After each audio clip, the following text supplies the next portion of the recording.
안녕하십니까. 부동산을 잘하는 아빠 부자라빠입니다. 오늘은 부자라빠의 양도세 공부하기 세 번째 시간입니다.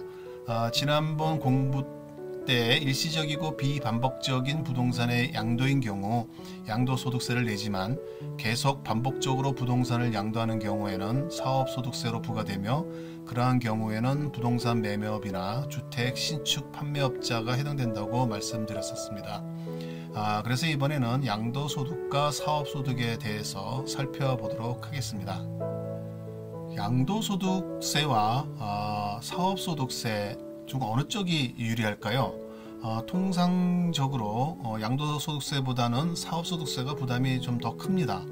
이는 양도소득세는 다른 소득과 합산되지 않은 분류과세 방식이며 각종 비과세 및 감면과 장기 보유 특별 공제 혜택이 있기 때문입니다. 반면에 사업소득세는 이러한 혜택도 없고 다른 소득과 합산까지 되기 때문입니다.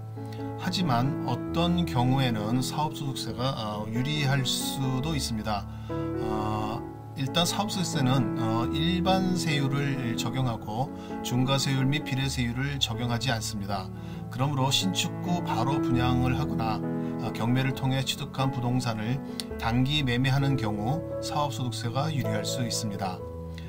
양도소득의 경우는 자본적 지출과 양도비 만을 필요경비로 인정을 하기 때문에 대출이자나 건물 수리비, 접대비 등 이런 것은 인정을 받지 못합니다. 반면에 사업소득은 사업과 관련이 있다면 모든 비용을 필요경비로 인정을 받을 수 있습니다. 다만 사업소득 중에서 부동산 매매업의 경우에는 양도소득과 비교하여 높은 세금을 적용하는 것은 유의하시기 바랍니다.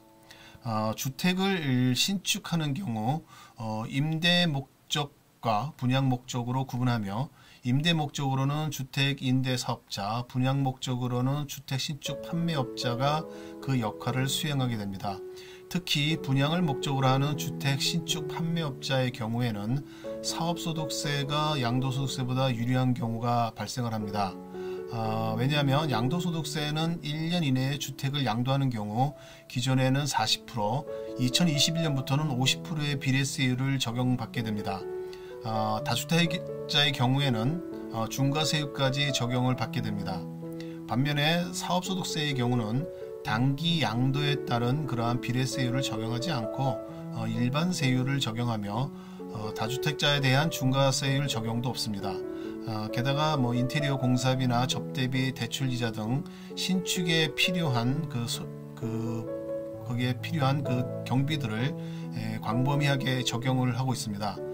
그러므로 주택을 신축하거나 단기간 내에 매매할 목적이라면 주택 신축 판매업자로 등록하는 것이 유리할 것입니다. 2019년까지는 부동산 임대법인에 대한 관심이 많았습니다. 이는 법인세율이 소득세율보다 낮고 다주택자에 대한 중과세를 피할 수 있기에 절세 방법으로 많이 활용이 되었기 때문일 것입니다. 법인의 그러한 장점을 보게 되면 상대적으로 낮은 세율로 소득이 높을수록 절세 효과가 있고, 근로소득 및 배당소득 등으로 소득 분산에 따른 절세 효과, 다주택자 중과세 회피, 사업 관련 모든 비용을 필요경비로 광범위하게 인정해주는 것입니다.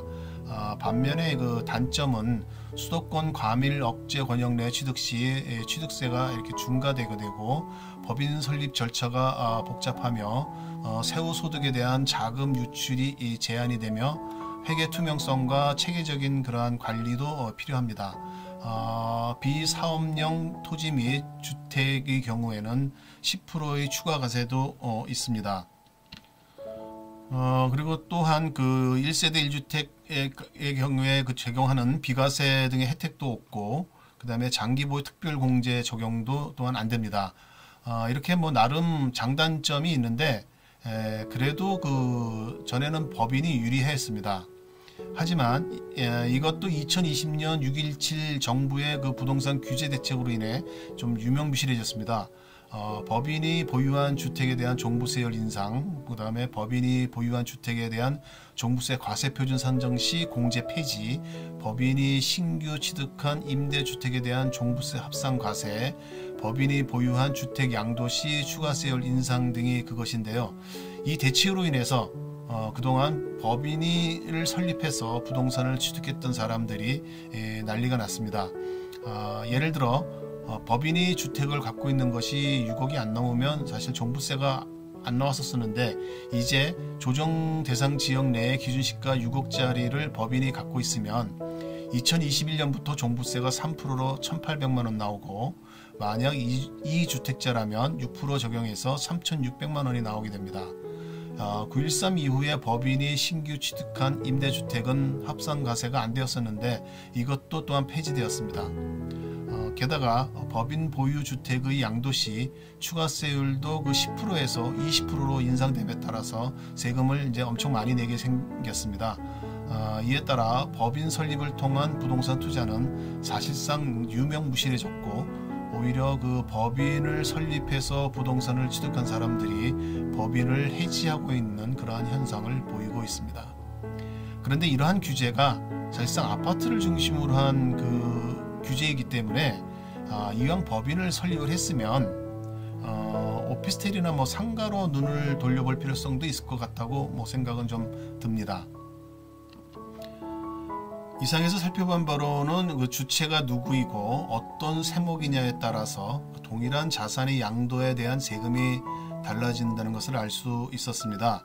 언제나 하는 이야기지만 세금에 대해서는 일일이 자세히 따져보고 의사결정을 하는 것이 필요합니다.